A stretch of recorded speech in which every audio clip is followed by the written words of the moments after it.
Uma batalha sangrenta no meio da Caatinga. Na terceira reportagem da série Segredos do Sertão, você vai conhecer a história da Guerra de Canudos. O repórter Rodrigo Viana voltou ao local do combate para mostrar as marcas dessa guerra e a coragem do povo sertanejo que resistiu ao exército até a morte.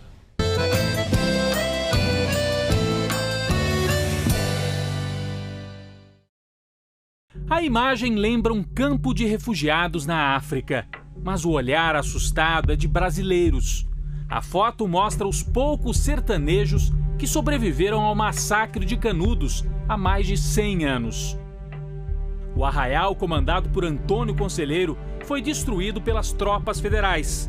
As lentes de Flávio de Barros, um fotógrafo que chegou à região com o exército, captaram cenas históricas. No livro Os Sertões, Euclides da Cunha deixou um relato detalhado sobre a guerra. Com o olhar de repórter do Sudeste, escorregou muitas vezes no preconceito, chamando Canudos de aldeamento efêmero de matutos vadios. Guerra de Canudos. A história se transformou em filme. Conselheiro virou um mito. Com discurso religioso, ele criticava a República recém-proclamada. Em Canudos quase não havia propriedade privada. O regime era coletivista, o que assustou os poderosos da época. Mas a surpresa maior foi perceber que os sertanejos eram capazes de resistir. As duas primeiras expedições militares nem conseguiram se aproximar de Canudos. Foram derrotadas pela guerrilha dos sertanejos. A República, então, mandou um coronel experiente para comandar a terceira expedição, o paulista Moreira César. Conhecido como Corta-Cabeças, o coronel chegou ao sertão da Bahia falando grosso. Disse: "Vamos conquistar o arraial de Conselheiro sem dar um tiro, só na base da baioneta." Não deu certo. Ele acabou humilhado e morto. No Rio, o governo entrou em pânico com mais uma derrota e deslocou mais de 5.000 soldados para a quarta expedição. Fomos conhecer o local dos combates. Hoje ali fica o Parque Estadual de Canudos. Bem cuidado, tem fotos e informações preciosas para os visitantes. O sertanejo ficava aqui dentro, das trincheiras. Só que na época era mais profunda, né? Eles entravam e ficavam aqui em ponto estratégico com a arma. Os militares confundiam, inclusive, a cor, né, a cor do local, dessa parte geográfica com o sertanejo. Esse pequeno morro onde nós estamos era um local estratégico, que durante a maior parte da guerra ficou sob controle dos sertanejos. Foi só na quarta expedição que o Exército Brasileiro conseguiu retomar a área que ficou conhecida como Alto da Favela. Isso depois de combates sangrentos. E os vestígios ainda estão pelo chão. Olha aqui. 115 anos depois da guerra, bala de fuzil. Aqui, uma outra. Depois da criação do Parque Estadual de Canudos, a gente não pode tirar o material do lugar. Deve ficar aqui para preservar a memória. Estudioso da guerra, Antenor Júnior mostra um local onde o exército instalou a matadeira, um canhão usado para bombardear Canudos. Aqui era um ponto estratégico. Aqui você ficava praticamente de frente para Canudos. Mesmo com a matadeira, o exército quase foi derrotado.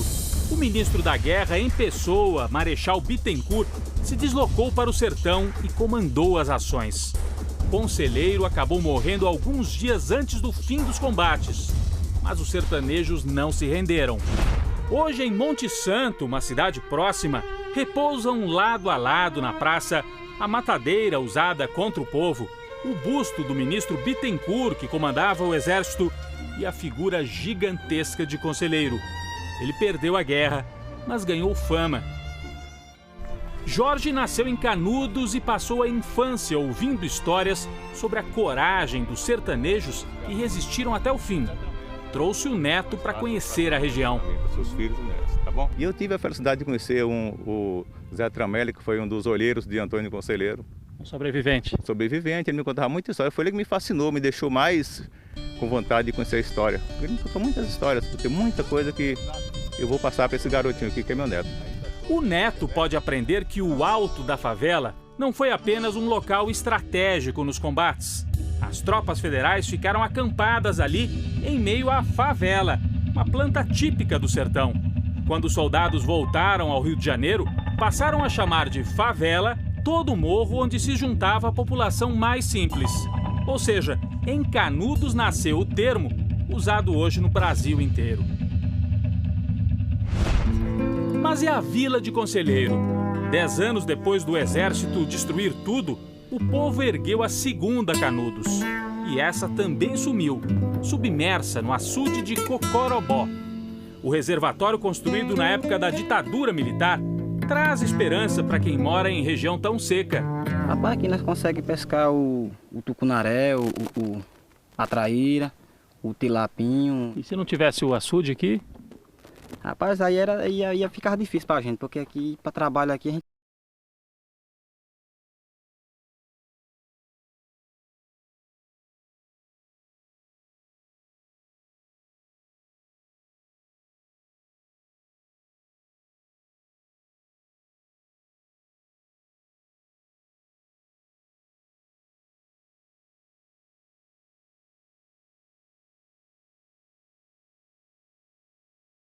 Crime contra a nacionalidade brasileira, contra a memória, contra a história.